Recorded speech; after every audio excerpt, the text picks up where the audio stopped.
faahfaahina laga helaya gudoomiye ku-xigeenka degmada Walaweyn oo xalay gurigiisa lagu dhex dilay xog iyo macluumaad qarsoon oo aan idinkaga hayno wasiirka kaliya ee diiday shirka golaha wasiirada tan iyo xilka qaadista ra'iisul wasaare Khayre madaxweyne Farmaajo oo fuliyay heshiis dhawaan uu la galay Axmed Madoobe Masar iyo Itoobiya oo sare u qaaday rajada aqoonsi ee maamulka Somaliland iyo wasiir ka tirsan xukuumadda Khayre oo shaaciyay sababta shaqada looga eriyay intaasi daawadayaal waxay ahaayeen qodobadii warka ugu waaweynaa markana waxaad ku soo dhawaataan iyagii oo fidsan aynu ku horeynay gudoomiye ku-xigeenka degmada Walaweyn ee gobolka Shabeellaha Hoose ee dhanka maamulka iyo maaliyadda Maxamed Cabdilaahi Kooso ayaa xalay lagu dhex dilay hoygii uu ka deganaa magaalada Walaweyn weerar ku bilowday rasaas kadibna ay xigeen qaraxyo ayaa lagu qaaday guriga gudoomiyaha waxaana uu u geeriyooday dhaawac daran oo soo gaaray sidoo kale waxay dhaawacyo kala duwan soo gaareen aabihii iyo xaaskii oo loo qaaday xarumaha caafimaad degmadaasi oo sidaasi u taag badneen taliyaha booliiska degmada waxa uu sheegay in ragga geysay weerarkaas ay goobta ka baxsadeen isla markaana ay hadda ciidamada ammaanka wadaan howlgallo lagu baacsanayo ragga geysay weerarkaasi weli ma jirta cishaagata mas'uuliyadda weerarkaasi waxaanay magaalada Walaweyn ay wajahaysaa jahwareer amni uga imaanaya maleeshiya beeleed iska argoosanaya iyo waliba dagaalamayaasha ururka Al-Shabaab madaxweynaha dawladda Soomaaliya mudane Maxamed Cabdilaahi Farmaajo ayaa waxa uu fuliyay heshiis hoose oo dhexmaray isaga iyo madaxweynaha maamulka Jubbaland Axmed Maxamed Islaam Axmed Madoobe kulan ka dhacay Dhuusamareeb 2 toddobaad ka hor ay Axmed Madoobe iyo madaxweyne Farmaajo iskula soo hadal qaadeen dhamaynta siyaasadda cakirneed ee dawladda dhexe iyo maamulka Jubbaland dawladda ayaa bil ka hor Axmed Islaam Madoobe uu aqoonsatay madaxweynaha ku meel gaarka iyadoo 2 sano loo ogolaaday inuu ku diyaariyo doorasho daahfuran tani mucaaradka Jubbaland ay aad u dhabar jibisay oo dambeena waxay sabab ka dhigtay inay heshiiyaan xidiga Seerar iyo isbedel doonkii Axmed Madoobe diidanaa kadib markii Nairobi uu ka dhacay shir markaasi labada dhinac la isugu soo dhaweynayay waxa dawladda Soomaaliya gaar ahaan madaxweyne Farmaajo cunaqabateyntii ka qaaday xubnihii Jubbaland xililka hayay oo xamar inay imaan karaan kana dhoofi karaan taas oo muddo culays ahayd waxay dhaqangalkeeda bilaabatay arintan shalay oo ahad ahayd iyadoo taasi loo fasiray in isku soo dhawaansho laga dhex dareemayo dawladda iyo Jubbaland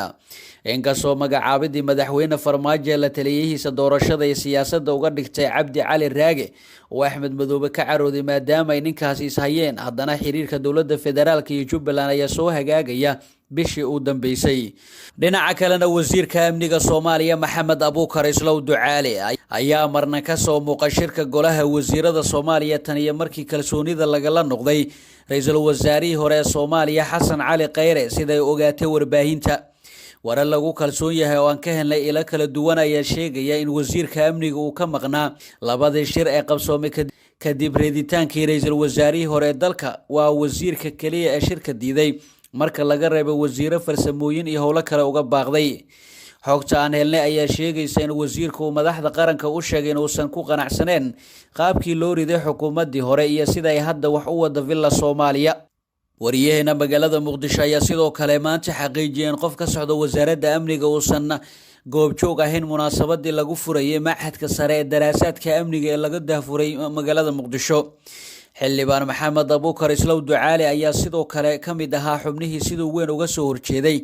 xilka qaadisi Xasan Cali Khayre waxaana ka soo muuqday kaamirada isagoo buuq ka sameynaya fadhiga baarlamaanka waxa uu ahaa wasiirka kaliya ka tirsan xukuumadda Khayre ee si saacsan u diida xilka qaadisi Khayre kuna dhiiraday inuu mowqifkiisa cadeeyo inkastoo ay jiraan wasiiro ku fikir ahaa balse aan mowqifkooda banaanka soo dhigin villa Soomaaliya aad uga carootay talaabadii Ducaale waxaana maalmo kadib xilka qaadisi Khayre soo baxay warar sheegay in Ducaale xilka laga qaaday waxaana ay u badan tahay inuusan soo gelin golaha wasiirada cusub ee la soo dhisayo marka la magacaabo ra'iisul wasaaraha cusub wasiirka amniga Soomaaliya Maxamed Abuukar Islow Ducaale waxa lagu tiriyaa inuu ahaa saaxiibka ugu dhow ee ra'iisul wasaare Khayre waxa uu ka mid yahay wasiiro fara ku tiris oo aan la bedelin tan iyo markii uu xafiiska ra'iisul wasaare Khayre u yimid qaybaha hore wararka Soomaalida ayaa daawanaysan geesa kalena Cabdiraxmaan Daahir Cusmaan wasiirkii waxbarashada Soomaaliya oo ka mid ah xubnihii la soo shaqeeyay Xasan Cali Khayre ayaa waxa uu sharaxaad ka bixiyay waxyaabihii keenay xilka laga qaado Masar Cusmaan oo u waramayay barnaamijka gorfaynta ee ka baxa telefishinka RTN ee Soomaaliya ayaa aaminsan in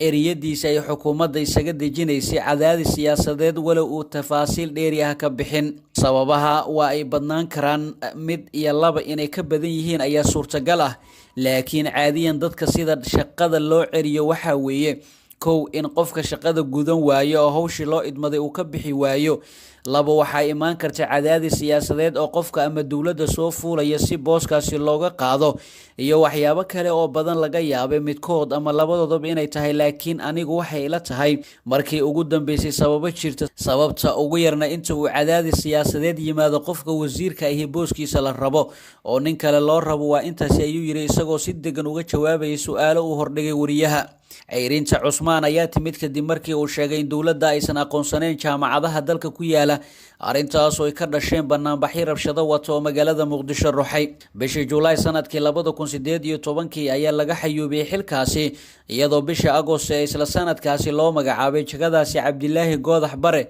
oo sidoo kale mudane ka tirsan golaha shacabka baarlamaanka ah. wararka qaar ayaa sheegay in magacaabida Goodax Bare ay xukuumadda isaga dabcinaysay cadaadis kaga imaanaya baarlamaanka, isla markaana ay ku xoojinayso xubno ay ku leedahay aqalka hoose. isagoo cuskanaya marxaladda dalka ku jira, Cabdiraxmaan Daahir Cusmaan ayaa ku adkeysay mowqifkii uu horey uga qaatay jaamacadaha walow uu rajeeyay isbedel kuna baaqay in la tayeeyo. Kheyre ayaa hadda ah baagamuundo kadib markii 25 bishii hore ee Juulaay sanadkii 2020 uu kalsoonida kala laabtay golaha shacabka walow tallaabadaasi ay maamulada iyo siyaasiyiinta ku qeexeen sharci daro. dhanka kale Cusmaan ayaa sheegay in madaxda dowladda federaalka ay go'aanada qaarkood ku gaaraan si degdeg ah, iyagoo xiirinaya dana shakhsiyadeed oo ay xiirinayaan saaxiibadooda gaarka. siyaasiga ayaa ka gaabsaday inuu cadeeyo haddii ceyrintiisa si rasmi ah loogu soo wargeliyay ama inuu kaliya arkay warqadda xilka ka qaadista iyo magacaabista muhiim, inta kale macno ma lahan ayuu xusay. mas-uuliyiin kala duwan oo ka tirsan dowladda uu majaraha u haya Farmaajo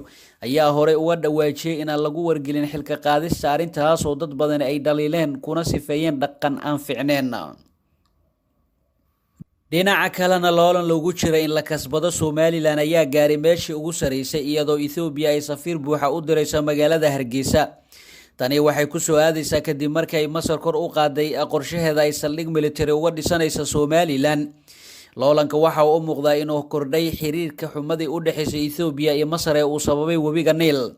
horaantii toddobaadkan Ethiopia ayaa uga digtay Masar inay ka fogaato inay saldhig military ka samaysato Somaliland, kaas oo khatar amni ku keeni kara geeska Afrika. falcelintani waxay timid maalmo kadib markii wafdi ka socday Masar ay magaalada Hargeysa kula kulmeen madaxweynaha Somaliland Muuse Biixi Cabdi, halkaasoo labada dhinac ay uga wada hadlayeen soo jeedinta Masar ee ah inay saldhig military ka sameeyaan Somaliland.